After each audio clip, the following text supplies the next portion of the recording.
নমস্কার, কেমন আছো সবাই? আশা করি সকলে খুব ভালো আছো, সুস্থ আছো, আর আমিও ভালো আছি। ঘরকন্যা লাইফের নতুন একটি কুকিং ব্লগে তোমাদের সবাইকে স্বাগত।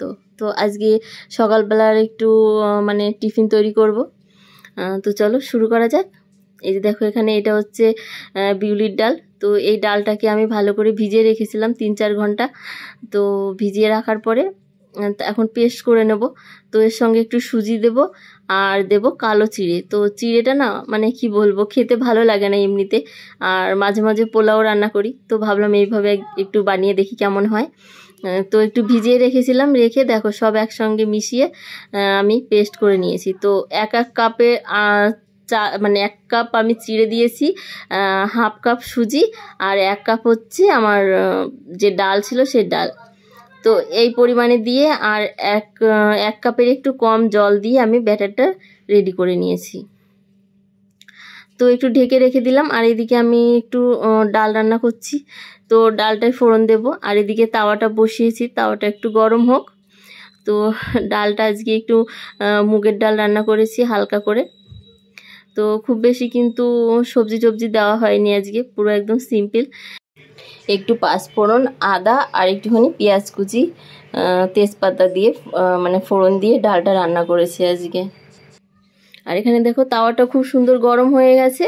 তো খুব ভালো গরম করে নিতে হবে, নিয়ে একটুখানি তেল দিয়ে সামান্য একটুখানি জল শিরশির করে দিয়ে তারপরে একটু টিস্যু দিয়ে মুছে নিয়েছি। আর এখানে ব্যাটারটার ভেতরে দিয়ে দিলাম স্বাদ অনুযায়ী লবণ, আর দেবো এখানে ছোট যে স্পুনগুলো হয়, টিস্পুনের 1/2 টিস্পুন মতো আমি বেকিং সোডা দিয়ে দিলাম। তো সামান্য একটুখানি জল দিলাম, দিয়ে এবার ভালো করে ব্যাটারটা মিশিয়ে নেব। তো এইভাবে কিন্তু এই যে এরকম করে মেশালে ব্যাটারটা খুব ভালো হয়।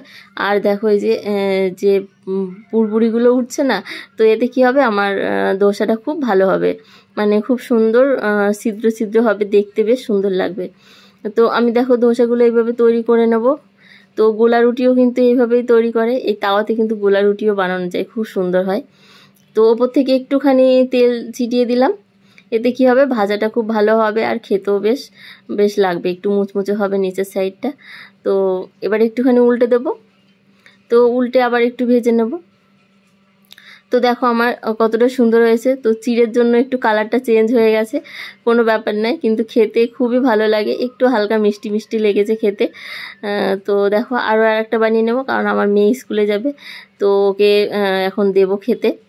আর ওর জন্য আমি ভাত করেছি সকালে, তো ফ্রাইড রাইস মতো তৈরি করে দিই, আর সঙ্গে একটুখানি যে ডাল দিয়ে দেবো আর একটু ফলও দিয়ে দিই, ব্যাস এতেই ওর দুপুরবেলার খাবার হয়ে যায়। আর বাড়িতে এসে আবার খেয়ে নেয়, তো তার জন্য একটু হালকা টিফিনই দিয়ে দেওয়ার চেষ্টা করি। আর এই যে দেখো আমার মেয়ে খাচ্ছে, আর ওকে না আমি বলিনি যে আমি কি রান্না করেছি আজকে। তো খেয়ে ওর মুখটা দেখে আমার এত হাসি পাচ্ছিল, ও ভাবছে যে আমি ওকে কি খেতে দিলাম, কোনো স্বাদ পাচ্ছে না। তারপরে যখন একটুখানি খেলো, খাওয়ার পরে আবার একটুখানি খেয়ে তারপরে বলবে যে ও কেমন হয়েছে। ওকে না খেতে দিলে আমার খুব ভাল লাগে, ও বলে যে মা এরকম হয়েছে, ওরকম হয়েছে, লবণ বেশি কম বা স্বাদ এরকম এরকম বলে। তো আমার খুবই ভালো লাগে। তো ওকে স্কুলে পাঠিয়ে দিয়ে তারপরে এসছে একটু চাটনি তৈরি করব। তো ধোসা দিয়ে চাটনি না খেলে ভালো লাগে না, তো ওকেও স্কুলে পাঠাতে হবে। তো দেরি হয়ে যাচ্ছিলো, তার জন্য ওকে আর চাটনি তৈরি করে দিইনি। তো এখানে একদিকে আমি ধোসা বানাচ্ছি, আর একদিকে আমি চাটনি করছি। তো নারকেলটা একটুখানি কেটে নিলাম, আর দোসা না আমার বানাতে খুব ভাল লাগে তো কি বলবো, তাই একটা একটা করে এইদিকে বানিয়েই যাচ্ছি।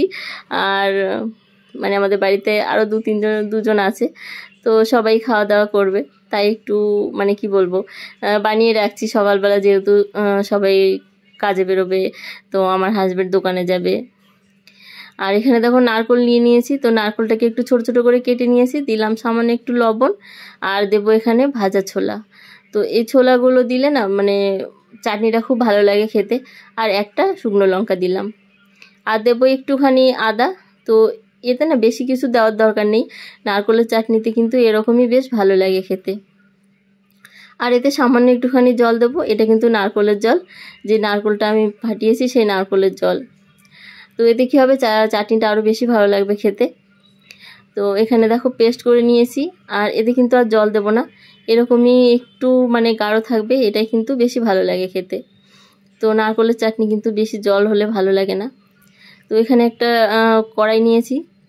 তো মাটির কড়াই যেহেতু রান্না করলে না পরে উনুনে দিলে এরকম তেল ওঠে, তো টিস্যু দিয়ে ভালো করে মুছে নিয়েছি। আর এখানে দিলাম সর্ষে ফোড়ন। তো সর্ষে আর একটুখানি আমি শুকনো লঙ্কা দিয়েছি, আর দেব এই যে কারি পাতা। তো চাটনিতে ফোড়ন না দিলে না ভালো লাগে না খেতে। তো একটুখানি হিং দিলাম, মানে এক চুটকি মতো হিং দিয়েছি, দিয়ে দেখো একটু ভেজে নামিয়ে নিলাম। এই যে চাটনির ওপরে দিয়ে দিলাম, এতে কিন্তু চাটনির স্বাদটা দ্বিগুণ হয়ে যাবে। আর এইভাবে কিন্তু খুবই ভালো লাগে খেতে। আর কারি পাতাটাও খেতে বেশ ভালো লাগবে, মুচমুচে, মানে দেখো কি সুন্দর ভাজা হয়েছে। তো একটুখানি হালকা করে একটু হালকা হাতে মিশিয়ে নিলাম। আর এই যে এবার আমি কি বলবো, সাজিয়ে নিয়েছি থালাতে। তো কেমন লাগলো আজকের এই মর্নিং মানে ব্রেকফাস্ট রেসিপি, অবশ্যই কিন্তু কমেন্ট করে জানাবে। আর যারা আমার ব্লগ দেখো তাদেরকে অসংখ্য অসংখ্য ধন্যবাদ। যারা নতুন আছে অবশ্যই চ্যানেলটা সাবস্ক্রাইব করে বেল বাটন ক্লিক করে অল অন করে রেখো, যাতে আমার ব্লগ চাইলে তোমাদের ফোনে নোটিফিকেশান পৌঁছে যায় আর তোমরা দেখতে পাও ইজিলি।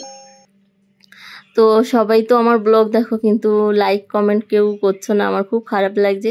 অবশ্যই কিন্তু লাইক কমেন্ট করো। আজ তবে আসি, দেখা হবে একটা নতুন ব্লগে অন্য কোনো রেসিপিতে। সবাই খুব ভালো থেকো, সুস্থ থেকো, টাটা।